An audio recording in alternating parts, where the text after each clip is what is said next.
Hi class, it's April Biss. I am here to do a quick little review for your week 2 overview of what we are looking over in this class this week. So I already posted a how-to video for your project. Hopefully you received that in announcements as well as in the project specifics. Please watch that video. I give a step-by-step tutorial of how to approach the project, and hopefully it will help you go forward with what you need to do. Okay, so this week we are looking at the history of typography.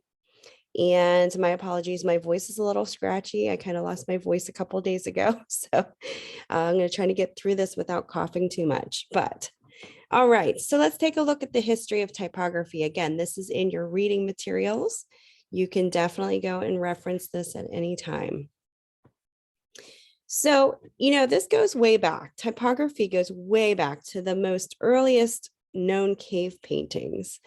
This actually is dated back 15,000 to 10,000 BC. So early humans communicated simply, and their written symbols communicated simple concepts as well. These images are called pictographs, symbols that resemble what they signify. In this case, it's bulls and horses. We see pictographs all over, especially on the street, highways. Pictographs can be on signage, and they're basically a universal symbol that everybody should understand what is visually being communicated. So that's how long ago typography was dated back to. Cuneiform consisted of wedge-shaped marks on clay tablets. The Sumerians invented this early writing system around 3000 BC, originally pictograms expressing literal objects. The symbols became increasingly abstract over the millennia. What do you see in these symbols? So it's kind of interesting to see how even just simple symbols like this back then is a visual way to communicate, just like typography. Here we go with the Egyptians. You probably thought of this when you saw that last slide. They wrote hieroglyphics, which means sacred writing, onto papyrus.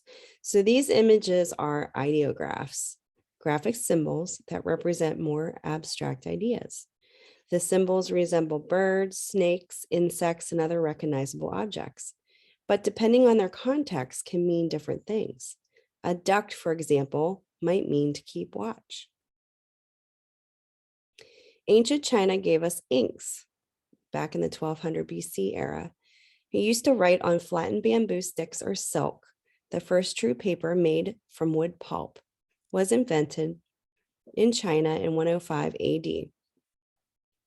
The Chinese also invented relief printing 1,000 years before the Gutenberg. But written Chinese, consisting of more than 7,000 ideograph characters, was too complex for printing to catch on.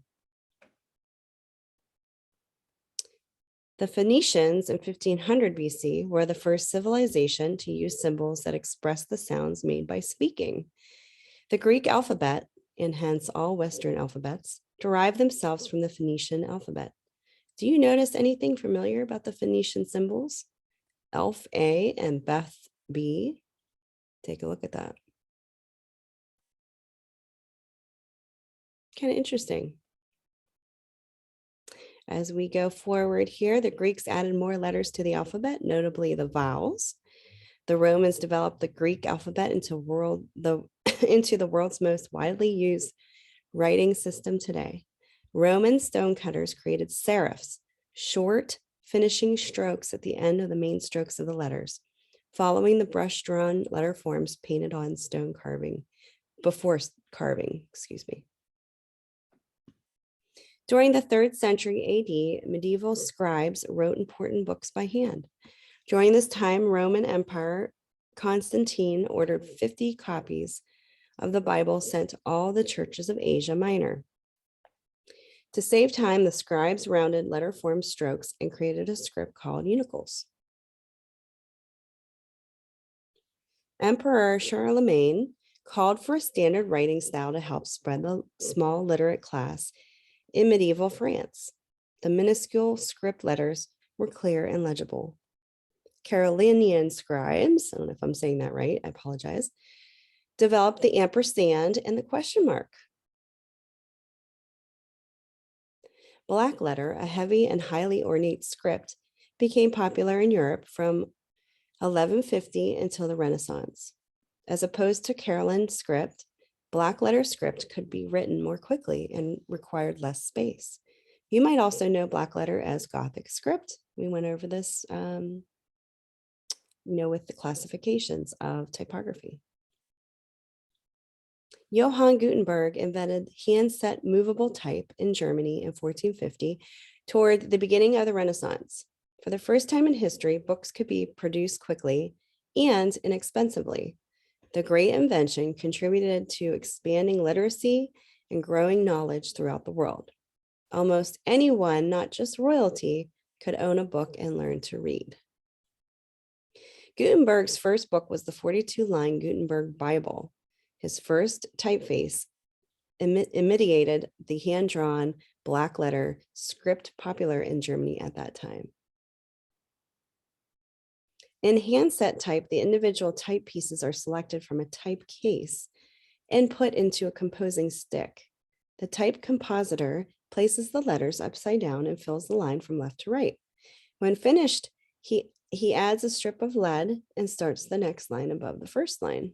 That sounds pretty time. It seems like it's a lot of work to do and energy into this, right? So that's the old way to do it.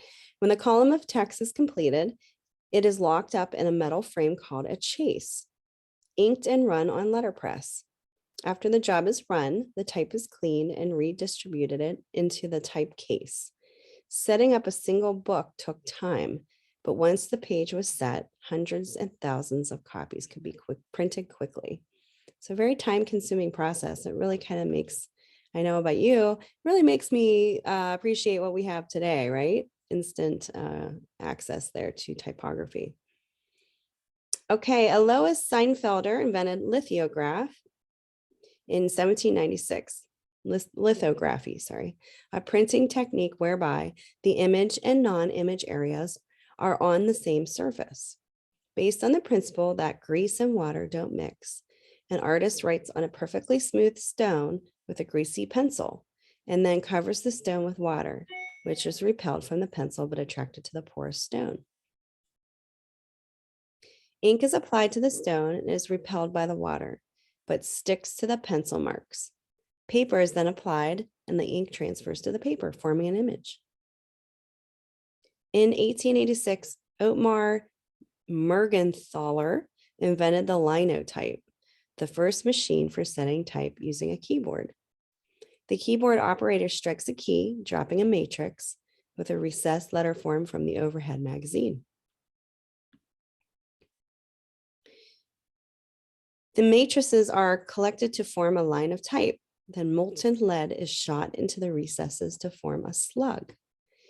When they solidify, the slugs are collected into a chase, inked and run on a letterpress. The matrices are redistributed back into the magazine automatically, and the slugs are melted down and used again for future projects. In 1897, two printing technologies existed side by side, letterpress and lithography. The letterpress technology forced the designer to work within a rigid grid because the individual blocks needed strong pressure from all four sides in order to be held together in a chase. On the other hand, lithography freed artists to experiment with asymmetrical compositions, curving baselines, and distorted type. In the 60s, photo typesetting became popular due to the development of computers by IBM. Excuse me. The internet was born as a military research project. Eventually, it was open to the universities, government agencies, and hobbyists who sent email and joined discussion groups. Apple introduced the Macintosh in 1984 with built-in graphics and networking. It became the first graphics computer and launched the desktop publishing revolution, along with Aldus PageMaker and Adobe PostScript. QuarkXPress, Adobe Illustrator, and Adobe Photoshop became the standard software applications for desktop publishing. So you can see here in 1985, small specialized foundries such as Font Bureau, Imagre, T26, and Font Shop emerged and introduced innovative and cutting edge type designs. And here we go. The internet was open to commerce and the World Wide Web was born. The web supported text, sound, video, animation, and interactivity. The future of typography lies in all technological innovations, provide opportunities for typography's further development for many years to come. So there's just a little brief history about typography.